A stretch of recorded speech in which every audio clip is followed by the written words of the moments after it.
Simply যে একটা মত কাজের কথা বলতে চাই, জাহাজের কথা বললেন, হচ্ছে না কেন বলছি হচ্ছে না এই কারণে, এই জাহাজের কথা বললো না যে মাজার ভাঙা, এই মাজার ভাঙাটাকে মনে করেন সরকার থামাতে চেয়েছে।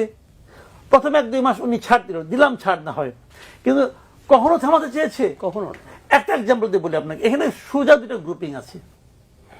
ওরা হলো যে আহলে সুন্নাতপন্থী, মাজারপন্থী। আমাদের দেশে ভাই সত্যি কথা বলতে আমাদের এখানে তো মাজারপন্থী অনেক লোক আছে, এবং কয়েকটা আমাদের কিন্তু একটা রিজিয়ন আছে, চট্টগ্রাম, সিলেট, এই সমস্ত জায়গায় কিন্তু এলাকাগুলি, ব্রাহ্মণবাড়িয়া, এগুলি কিন্তু মাজারপন্থীদের এখানে কিন্তু প্রভাবটা বেশি।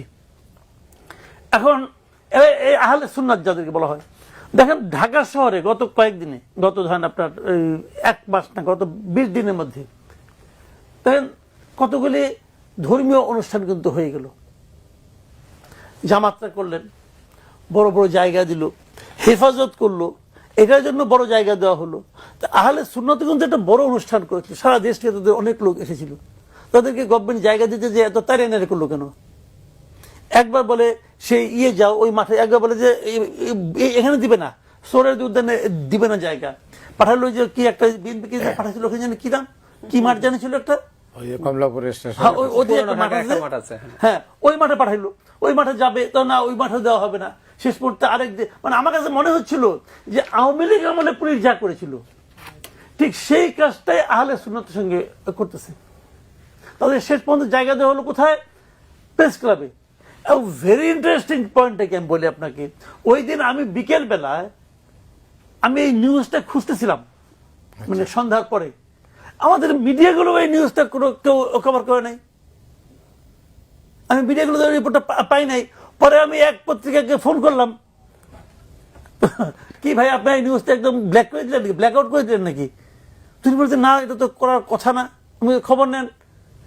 তারপরে সে কিছুক্ষণ পরে একটা ডাবল কলমে একটা নিউজ করে আমাকে পাঠাইলো, নিউজটা আমরা দিয়েছি, মানে আমি বলার প্রায় 2-3 ঘন্টা পরে।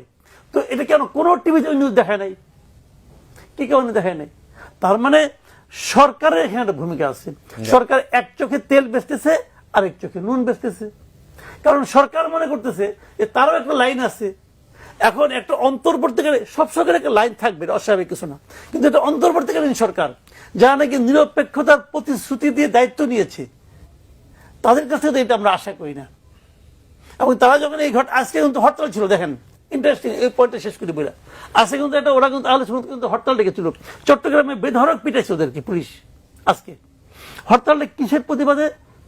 যে গাজীপুরে তাদের একজন মসজিদের ইমাম এবং খতিব ছিল, মৌলানা রইসুদ্দিন নামে এক ভদ্রলোক, তার বিরুদ্ধে কি কি সমস্ত অভিযোগ দিয়ে তার পিটিয়ে মেরে ফেলেছে।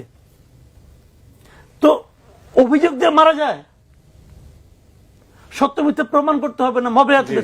এবং সেই হত্যা ঘটনায় তারা কোনো মামলা পর্যন্ত হয় নাই, মামলা নেয় নাই। ওই যে একটু আগে আমাদের আইন উপদেষ্টা বললো না যে মামলা করলে তো আমরা না করতে পারি না, তো এখানে না করলো কে?